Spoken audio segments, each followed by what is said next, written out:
Good morning, guys. It's Erin from Ginger Florals. Today I'm going to take you on a tour of our non-farm gardens. On the last big tour I took you on, I asked you guys if you would prefer one big long tour or break it up into a farm tour and a garden tour, and at least a couple of you said you wanted it broken up. So a few days ago I posted a farm tour, so we walked through all the farm and garden, or all the fields for the farm, to see what was in bloom and what was coming. And today I'm gonna walk through the rest of the garden. Same as before, if you prefer it this way or you prefer it the other way, leave a comment when after you've watched the video to tell me which way you prefer. Okay, I'm right here starting in the garden in front of our flower field. So I'm gonna turn the camera around and start showing you what everything looks like. We'll start with Izzy. Okay, so this garden has come a long way since the last time we did this. John, my dear husband, he's been busy. He laid all the cardboard. He knocked down all the weeds, laid cardboard and compost, and then planted all of these ladies' mantle. These I love. They're just so beautiful when they have little droplets of water. You can see here.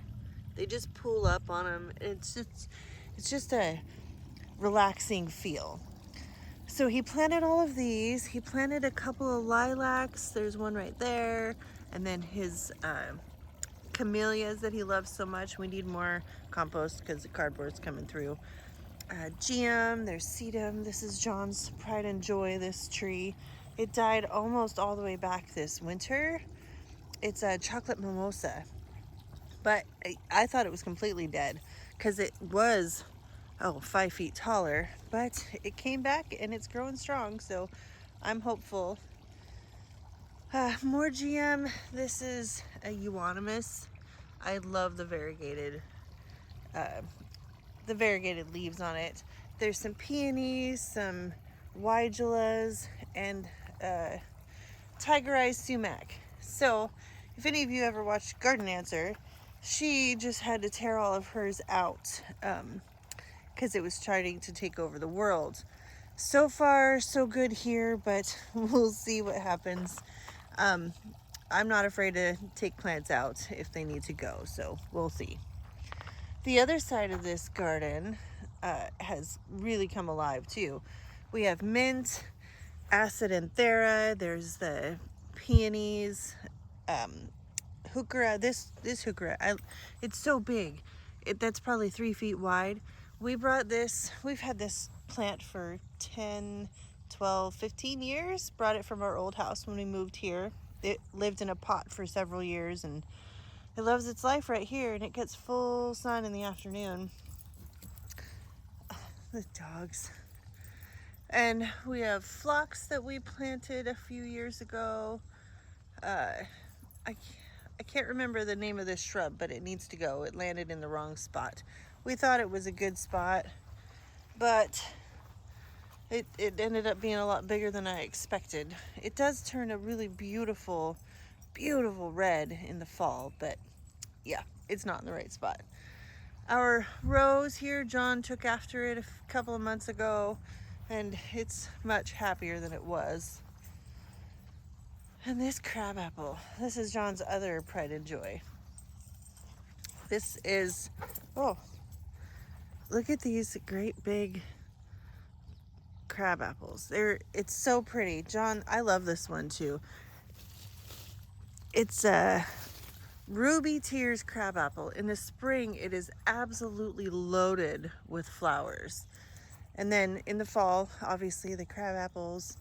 It's a great tree. It's a good anchor to this garden bed. Okay, wandering through this way, we've got all of the eryngium that John planted for me, trying to get taken over by weeds.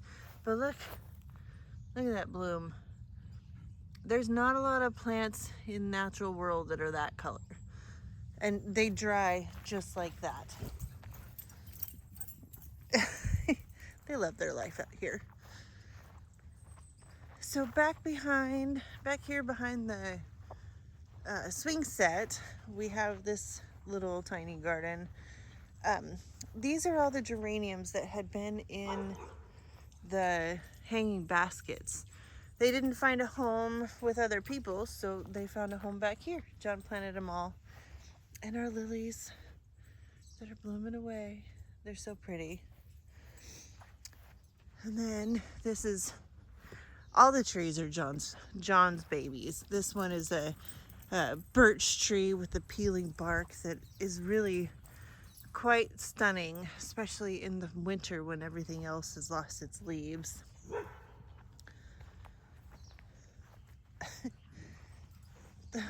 Those two. They're so funny.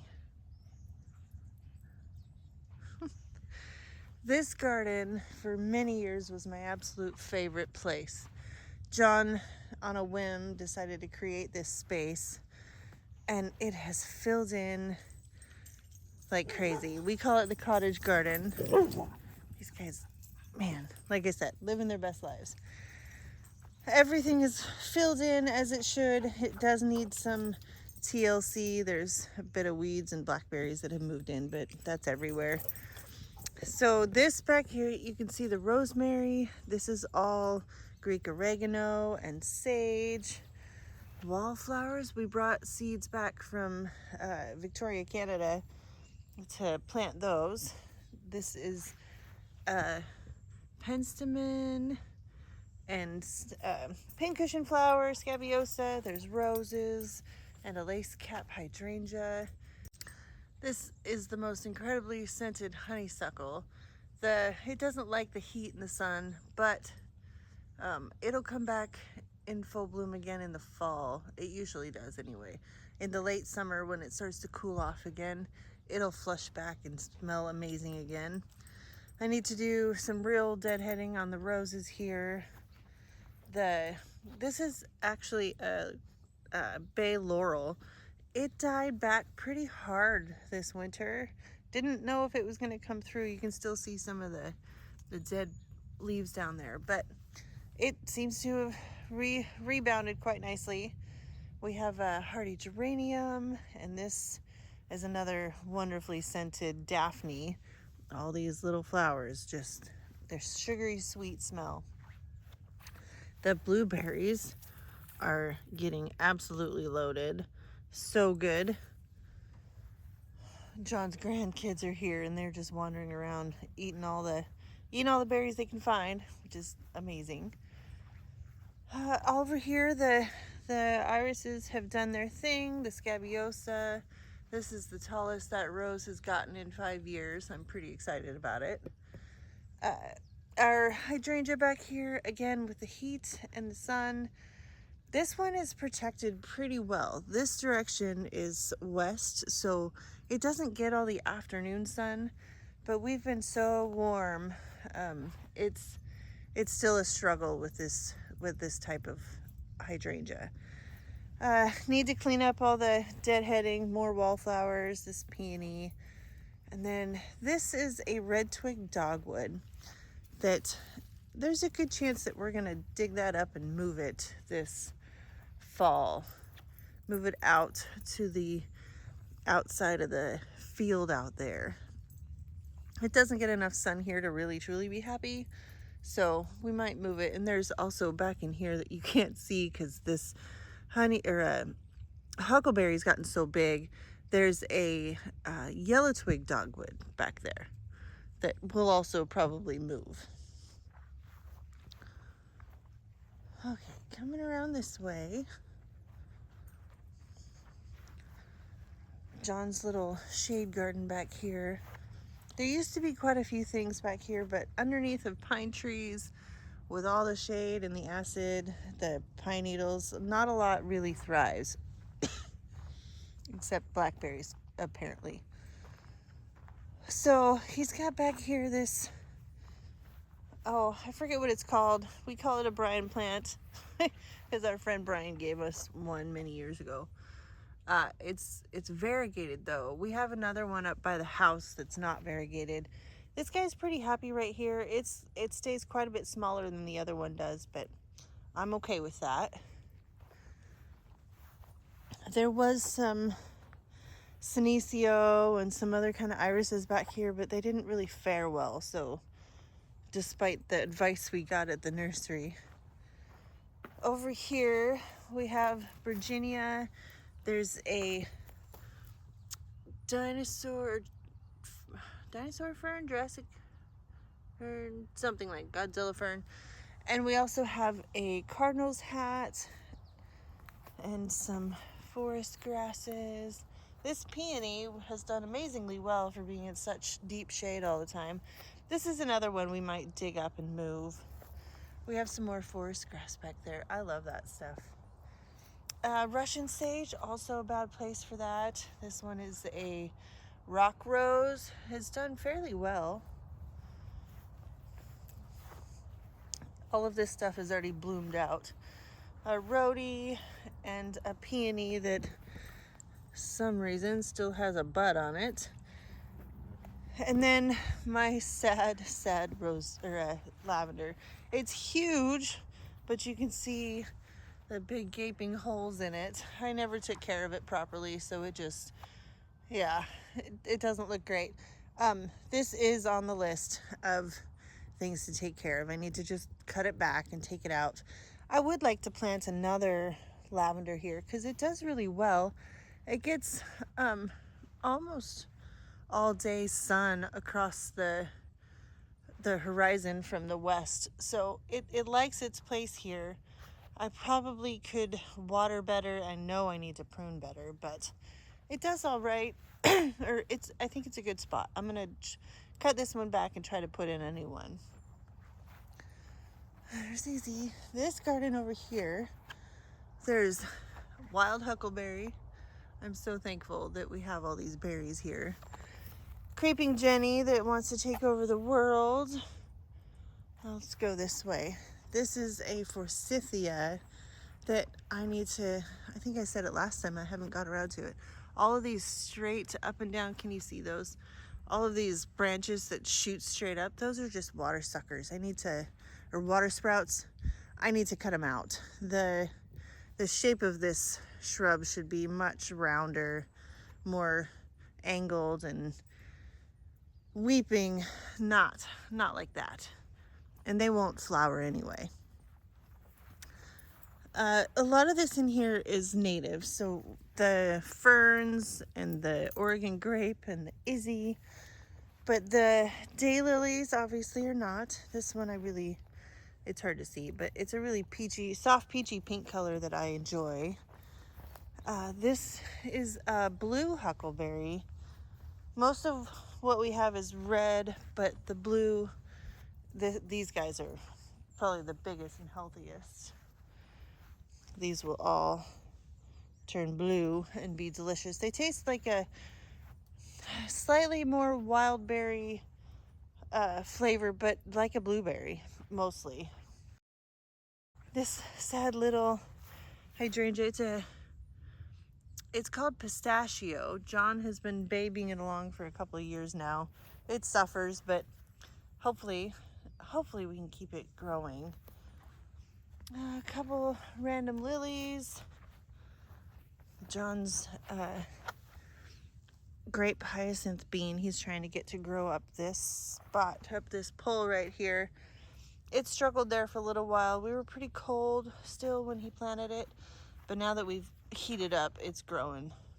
And his little hops plant, every year it gets a little bit stronger, a little bit bigger.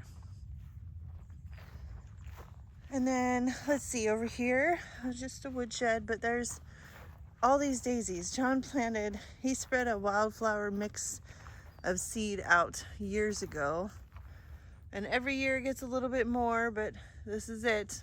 It's our wildflower mix. Just the daisies. Earlier there was Sweet William. A couple other little things took, but that's it. That's all we get. John's little sunflowers. He's been trying to keep sunflowers alive over here. They're tiny little things. It doesn't get It doesn't get as much sun until the afternoon because it's kind of protected by all these trees. But in the late afternoon, it gets lots and it gets hot.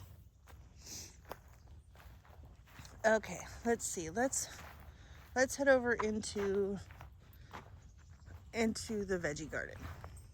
Okay, our veggie garden. I'm gonna start right here in the middle with the monster nasturtium. This guy's self-seeded. I had one little plant in there year before, and it has taken over the world. It's trying to grow up into the blueberries. It's gigantic. It's great. The bees love it. The blueberries also love it. They're going gangbusters. Gotta beat the birds to them though. The birds like the blueberries as much as we do. And this is more oregano. That self-seeds like crazy too. Fair warning. We have all this calendula that sowed itself. It's gonna go to seed. I do want to try again to collect seed from here. Oh, Winston's chasing something. Probably a bird he'll never catch. So I want to take seed from here and spread it like John did with his daisies along the edge of the woods. It'll be nice to have sweet little flowers here and there. Okay, so the veggie part of our veggie garden. John has done this. I have not done any of it this year, which is kind of not like me. But this is a tomato. I think it's just a regular slicing tomato. This basil is Italian regular sweet basil, and the aroma is intoxicating. This is a Thai basil, which I love. I use a lot of this actually in the flower garden for bouquet filler. Look at this thing. This is a tiny, it's a miniature basil. I don't know the name of it. The tag disappeared, but the scent is almost sweeter than the regular Genovese. It's so cool. And every other day it gets like double in size. And probably the biggest parsley I've ever seen in real life. John's just growing these. I don't know even how much we'll use them, except the tomatoes, of course. But the herbs, he just likes to grow them. I do too. They're pretty and they smell good. Yeah. And then John's sunflowers, he's got them scattered all over the place. I don't know what happened here. It looks like something has been digging in here. We'll have to figure that out. And his little artichoke, it's doing really well. Yeah, probably won't get any fruit from it this year, but maybe next year. His sweet little corn patch, it's just a few. The corn probably isn't even pollinating all the way, but that's okay. He's still got them. And my asparagus that I forget about every year. And it goes to seed. It's really pretty in bouquets when the berries start to turn. Excuse me. Okay, and then we have all of the bearded iris that we all planted earlier in the season. It's looking really good, except for where the dogs trample it occasionally. And our onions, they're growing. Some of these guys got buried with the volunteer cilantro, which is about to turn into coriander. Again, another really good texture for flower bouquets. This is the garlic. That's on the list for the next couple days to take it all out, let it dry. And down here, I had started a whole bunch of peppers and tomatoes from seed and fully neglected them. John finally helped me out and got them into the ground. But this an echinacea that we planted from seed, and these are all poblanos and what do we have? There's poblanos and there's jalapenos, I think, and some serrano. They're tiny little things. We probably won't get any fruit from them either, but they'll still be fun to grow. And then we have a delphinium that we grew from seed. John just randomly put them in here. It'll be pretty. And some tomatoes. These are cherry tomatoes. And these are paste tomatoes. Again, same story as before. I don't think we'll get anything from them, but that's okay. It'll still be fun to grow. And then this one and this one are some of the bee balm that we grew from seed. Look at these iris. Man, some of these really took to their spot. Oh, I can't wait for next spring when this whole thing is covered in flowers. Oh, it'll be amazing. Okay, there's a couple more spots I'll take you to. Up the gardens up around the house, the front flower beds, and then the St. Francis garden. Okay, so in front of the house, this is the north side, so it only gets some tiny bit of morning sun and then some afternoon sun. This is the other Bryant plant. John cut that all the way to the ground last winter, and it's grown like crazy. We have more ladies' mantle. This hosta, which I don't think likes the morning sun it's getting right now. Maybe it needs more water. My mother gave us that when we moved in here, and that was 12 years ago. It's one of my favorites. There's more ladies' mantle. This fern put himself there. These are John's, he calls them his Jurassic plants. Great big leaves. Angelica, self-sows. Lots of ferns. Really need to take these out or it's gonna just keep spreading. And then another hosta that's been eaten alive, and this is a hellebore that's also been eaten alive. It doesn't matter how much bug stuff we put down there, they just keep munching away. This whole bed could use a bit of a revamp. Again, more ladies' mantle.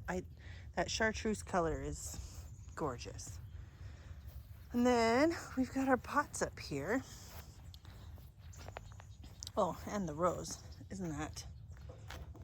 This is a Woolerton Old Hall, David Austin rose. First year, we planted this one together a few months ago. The goal is to get it to train up this pergola. I think it'll be pretty amazing. Okay, so the pots are kind of crazy. I've never grown Proven Winners petunias before, supertunias. This is Supertunia Vista Fuchsia, and it's insane. This is a eucalyptus that we've kept alive. Sorry, the lighting's kind of harsh at the moment. And then one of my grown from seed dahlias that I saved tubers from in that pot. It's looking pretty healthy. These are kind of sad looking. They're osteospermum that I grew from seed that I had a few years ago. They were fully neglected, so that's as good as they're gonna get. We've had this Norfolk pine in this little pot for a couple of years now, and this is the root beer hyssop. Oh man, I'm telling you, if you can get your hands on some root beer hyssop, it's pretty crazy. The leaves really smell like root beer. And just a few more little bits. We have some verbena and some thyme and a sedum. Actually, this is supposed to be some kind of sage. I don't particularly care for the scent of it, but I like the thyme and the mint and our little cucamelon that died. Over here, this rosemary needs to be repotted. Something fierce. There's more of the same with the osteospermum, but this is Supertunia Vista bubblegum, a Proven Winners. That's one plant. That is 3 feet, 3 feet wide. It's kind of crazy. And this here is when we planted this, we repotted this delphinium, and I broke it in half and I thought I killed it, but clearly not. It's pretty happy with its life. Now this verbena is on drip, and I'm not sure. It's a Proven Winners also. I can't remember the name of it. Oh, pink cashmere, I think. I'm not sure if it's getting too much water or not enough water, but I mean, it's blooming. It just doesn't look as happy as it could. I need to fertilize all of this today. This is a phlox that we've had here for several years now. It's cute. It runs its course. We wound up unintentionally with a whole lot of pink up here. I think next year the bubble gum is going to go down in front of this garden bed, and I'll stick with purples and pinks up here, purples and yellows and other such up here. Same with that guy. Looks like it's getting maybe too much water.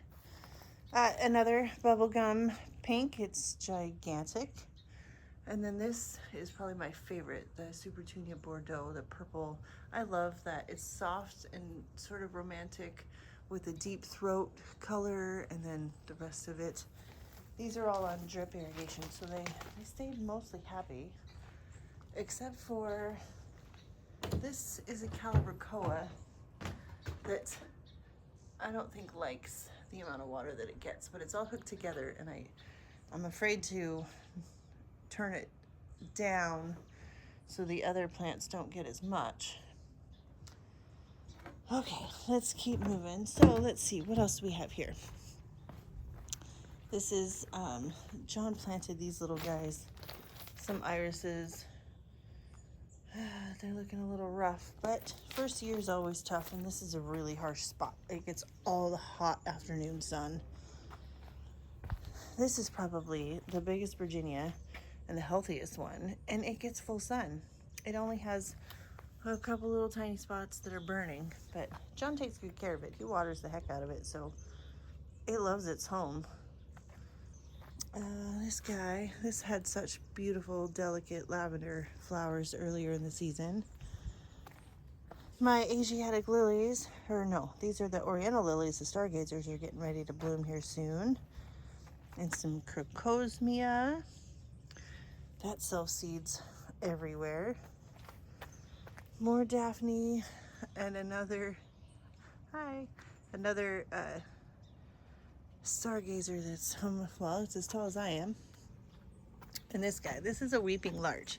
This is really pretty. I didn't know anything about it when John bought it and planted it, but these are really cool. It's deciduous, actually. All of its needles drop, and it's just a really cool architectural shape all winter, and then it fills in, and I think it's really beautiful. These pots, these are not on drip. Again, I think everything needs fertilizer, but these are also proven winners. They're super bells. They're not nearly as prolific as the bubblegum or the fuchsia, but that's okay.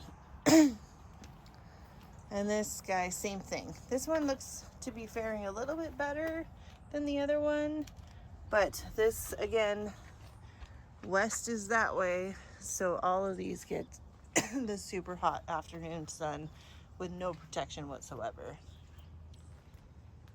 Okay, so I'm gonna walk from that garden around through this one to show you how all of that is doing. This right here is one of my favorite views in the garden right now, with the vine up here, the lavender, the lamb's ear, and then the chartreuse color of that lemon cypress. It's really, I love it so much. And then the great big pine trees behind it.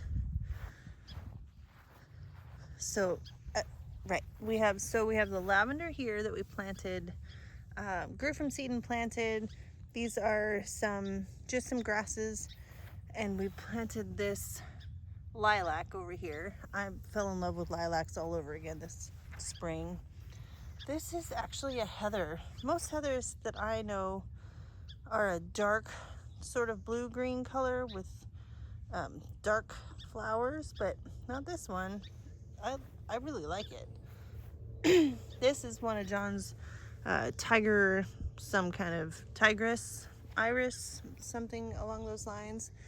This is a trumpet vine. You'll see it's starting, yeah, I can't focus on it. It's starting to create its flowers. The bees love it. More crocosmia. it's a really pretty backdrop with the blue of the hydrangea and then the red orange. I enjoy that. This poor thing has gotten roasted in the heat and the sun that we've had. No amount of water was going to protect it, so I just need to come in and deadhead. Sorry, there's a plane flying overhead. And then we have our sedum. This is a autumn joy sedum. It's so amazing in the fall. I think it's getting too much water. We're trying to keep this guy alive, and these guys are suffering a little bit. We'll have to adjust some things. And then there's not much in this garden except the weeping pine trees and the blue spruce, rhodie, and then that rose on the corner over there is all done. Okay, updates over here. This, again, lilac, it's super happy. We're gonna have to move it though. We planted it badly. It's too close to this crabapple. But these guys, we planted these together. These are my amaryllis bulbs from last winter, and they're happy. All the grasses, the barberry is looking gorgeous. Cut back the cut back the poppy, and it's coming back. We finally have dahlias. This is the hardiest variety I've ever grown. It withstands everything. It just keeps going. And then all the perennials we planted this year, the pincushion flowers, more GM, the daisies. These are some pretty happy little guys. These are, what are they called? Yeah, oh. These are a proven winner. They're Daisy May. And then some penstemon. Those are blooming nicely. And our ever-present violas that self-seed like crazy. You can see back here it's more of the oriental lilies. These are gonna fill the garden with scent here very soon. And look, our little tiny black-eyed Susans. These ones are called Triloba, and they self-seed every year. My ornamental kale has bolted. It also doesn't like the heat. You can see we have a buried barberry back there. More lilies getting ready to go. This ginkgo, it's really cute. It's about full grown actually. It's what, 3 feet tall, 2.5 feet tall.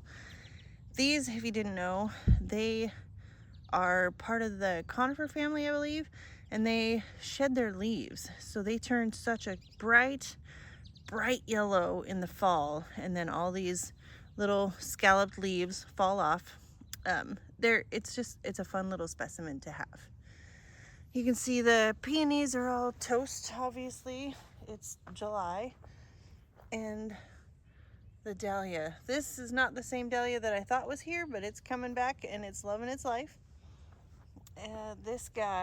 This daisy, we thought completely died last winter, and it's got something going on. I don't know. I need to just deadhead fertilize and then see what happens from there. More of John's sunflowers that he pops in all over the place, which I love. These guys, they're some kind of weed, but they're kind of pretty, so I haven't bothered to fight them. And all of our columbine, I'm amazed that these guys are still blooming or flushed out again. They're all sowing their seed in this garden, and I'm here for it. There's another dahlia back there that's trying. See sorry for my shadow. The columbine back there, these are seed from all of them. Seedlings. I'm really happy. I'd be perfectly content if this whole area underneath of here was filled with columbine. John's beautiful little specimen blue tree. It's so cool. It's really silver, bright silver. From a distance, it just kind of stands out like a beacon. More columbine, geraniums out of the hanging baskets, and the biggest mint ever. I need to come in here for this next weekend and cut it all back. And we do have some aphids going on, but I just released a bunch of ladybugs in here, so hopefully they're gonna chow down. And John got this, oh, hi Winston. This little daisy at the farmer's market. Hopefully it holds. It's kind of a yellow color rather than white, which is interesting. This little pathway garden, John's got, he just planted this up this year. The daylilies and the catmint. His little thrift armerias. This is another rock rose, I believe. And this guy is a self-grower. It plants itself every year and brings it, or grows. This, when it blooms, it gets 6 to 8 feet tall with these bright red flowers that the hummingbirds go nuts for.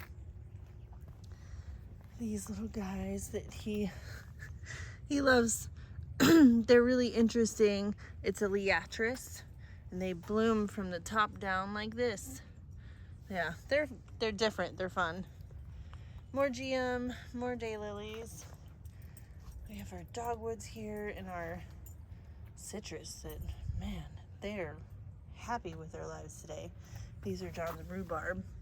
They're just sitting here getting ready. He'll plant them out later. This clematis, I need badly to cut it back. I think maybe, I don't know if I'm gonna do it this season or if I'm just gonna let it do its thing and cut it back in the fall or in the spring. I don't know, yet to decide. John's little tiny veggie garden. It's some kind of nightshade. I'm not sure what it is, but it's super happy with its life. This wall right here gets all the afternoon sun. It gets hot and protected here. It's really happy. This is we have little tiny fruit coming off of that. This is some kind of herb. What's it called? Epazote. It's he uses it in some of his Mexican dishes. And then cilantro that is ever present in our garden. Okay, making our way around.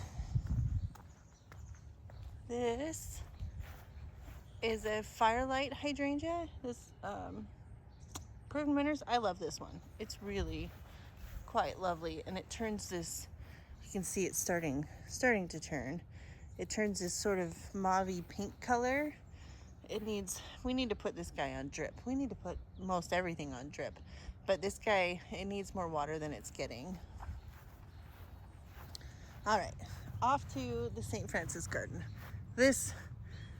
The cottage garden over there used to be my favorite spot. Currently, this is my favorite spot. This smoke bush, I could have 50 of these scattered throughout and be super happy. Hi, Winston. This is terracotta yarrow.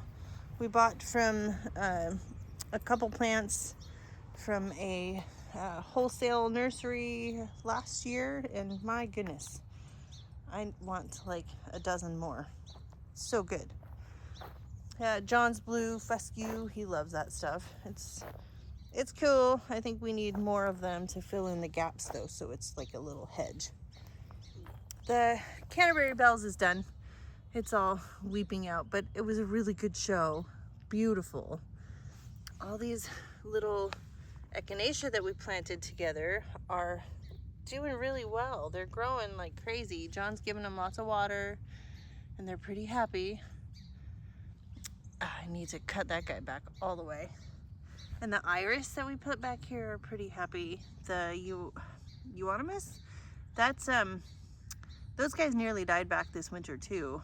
It was super cold for a good stretch of time. Super cold for us is relative, I know. But it came back. We cut back the dead and they flushed back. More lady's mantle.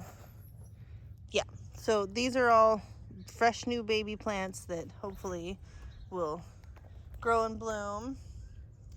Let's go around this way. Well, actually, let's go this way. This part of this garden, this back here is new. This, for reference, this is where the lilies are. I need to come cut every one of these today. But these daylilies, this bright lemony yellow, we can see from the house, and it's just like a beacon, calls you out here. It's so beautiful. More of the euonymus. And John planted the Virginia back there. It's doing really good. It's blooming. Some more heuchera. It seems to me that the darker colored heucheras can handle a bit more sun than the pale, soft, like lemony yellow ones. So these are pretty happy so far. And this whole bank of orange daylilies. I like the mixture of colors in this garden. There's oranges and purples and pinks and blues. We've kind of got everything covered, and it's amazingly goes fairly well together. Bleeding hearts that are still up and alive. Amazing. There's even still a bloom here and there. This is a it's in the magnolia, or not magnolia, madrona family. It's some kind of cherry. I can't think of the name of it, but it's got this really pretty pink sort of colored bark, and it looks great. John's blue spruce up on his little mountain here. It's always funny. It just kind of perches up here, but I like it. We have all these really beautiful astilbe that were planted last spring over here, blooming away. More of the bleeding hearts, and I think there's molehills that Winston is sniffing out to try and get the critters, the moles. Come on, Winston, come out. We have all of these hellebores that bloomed.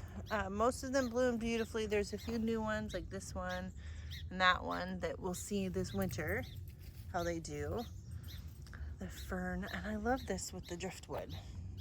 It's such a calming space. It feels like Pacific Northwest to me. Again, a whole bunch more hellebores and ferns. This garden is getting more and more shade. It'll get better and better every year. Last year, these were all suffering mightily this time of year, but this year they're doing all right. These ferns are gorgeous. Hostas. Again, I don't know what this is called, but this, I need to clean it back. This is from our friend Eileen. Let's see, lots of hostas. This whole thing needs baited for bugs and water consistently, so that's on the list also. Get all of this on drip irrigation so if we miss a day with the sprinklers, they're still good. And with our climate, sprinkler watering is less than ideal because powdery mildew can tend to thrive. I love this hosta with the variegation, with that light green and the dark green. It's so good. All of our little rose campions that we planted earlier are all doing good. The hydrangeas back there. Oh, this garden, it's really come a long way. This here, this chewed up little plant, this is Jewels of Opar. I had a bunch of those in here last season, and it self-seeded. Didn't know that it would, but here we are. More daylilies, these deep red. They're so good. The flowers are quite a bit smaller than some of the other ones, but the color is striking. Virginia and some more columbine in here. And look at this bee balm. It's a bright, shiny, with a bee. Bright, shiny color that draws you into the garden. All of these Dusty Millers, we cut back to the nub this spring. I had a video of that, and they seem to not have minded one bit. In here we have more bee balm. There's some snapdragons we planted together. John's sunflowers, random. But look at all these guys. They're actually gonna bloom in here. They did good. need to clean out the crest that's self-sowed. More daylilies. And there's dill in here. You see the ferny little colors? I did not plant that, but the birds must have. Daylilies, more sedum. This is good. I actually cut this bunch of Dusty Miller back just a few weeks ago because it was crowding out the sedum. So I might need to dig those up and maybe put another sedum here to fill in the gap, because I don't want the Dusty Miller to crowd them out. All this lamb's ear looks super happy. We have these tiny little delphinium that are in here trying to survive. Probably should trim back the Dusty Miller on that one too. And then we had this this little rose that bloomed beautifully, soft, super soft pink. We planted that one together earlier this season. And then one more geranium that John put in. It's similar to the color that the rose was. And then freesia. John found freesia plants. I don't think they're hardy here. I've looked it up. They could be, but it takes a lot of work. And this particular variety, for some reason, doesn't really have a scent, which is surprising to me. At least not one that I can smell. I really like this garden. It's so full in one year. And then this little bit, a couple little pieces. So the interior garden, these are more of John's. John loves these little armarias or thrifts, whatever you want to call them. One of his new maple trees. He's got quite the little collection. It's another Japanese maple. This is the same GM I've been cutting off of all season. It just doesn't stop. I think that it likes its home. There's 2 of them here, and they put out hundreds of bloom spikes. Hundreds. I've probably cut 100 off of each of them this season. This little garden, these little grasses, I do like these. This is one of John's tiny little Japanese maple. So you see all this grassy texture in here. This was the snowdrops leucogym that I had in here this spring.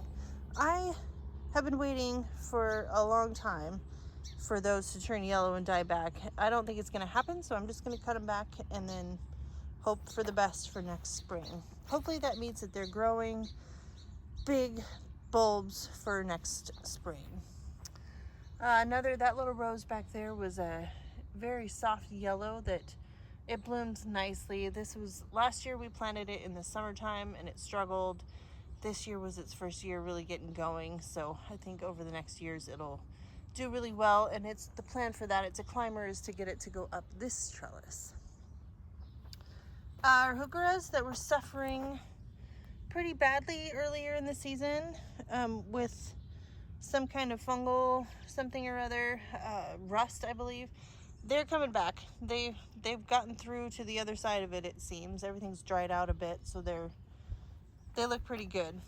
This is another one of John's new Japanese maples. This little garden has 1, 2, 3, 4 little maple trees. They'll all stay very small in this little garden. The rest of our hanging baskets, they need more love than we can give them, but they still have bright, beautiful blooms. Okay, if any of you have been watching for a little while, you saw this garden at the beginning of the season. This plant right here, this is a fuchsia. It's a bush fuchsia. This guy, I thought was completely dead. They turned completely brown. They looked like there was no life in them. I don't know what happened, but they're not dead. They have come back. They're getting ready to bloom, and I'm super excited about it. Another little heuchera that got that rust going earlier in the season, but they seem to be recovering quite well. Also thought that this jasmine was completely dead. Certainly isn't. And we planted those sweet peas down along here. I had no hope that they were going to do anything, but actually there's some blooms. Look at this. These shrubs, see, they're blooming. This purple and red. Oh, I love it. I love it. I love it. And in here we have more astilbe.